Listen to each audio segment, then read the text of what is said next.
দেশের সেনাবাহিনী রাজনীতি সচেতন থাকবে, তবে রাজনীতিতে যেন না জড়ায় সে ব্যাপারে সতর্ক থাকার আহ্বান জানিয়েছেন বিএনপি চেয়ারম্যান তারেক রহমান। সন্ধ্যায় রাজধানীর একটি 5 তারকা হোটেলে অবসরপ্রাপ্ত সেনা কর্মকর্তাদের সাথে মতবিনিময় অনুষ্ঠানে এসব কথা বলেন তিনি। জানান, রাষ্ট্র ক্ষমতায় গেলে সেনাবাহিনীকে কখনো রাজনৈতিক হাতিয়ার ব্যবহার করবে না বিএনপি।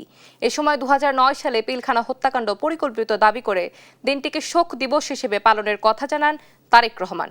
বলেন, মুক্তিযুদ্ধের স্মৃতি বিজড়িত বিডিআরের নাম আবারও স্বনামে পুনর্বহাল করা হবে।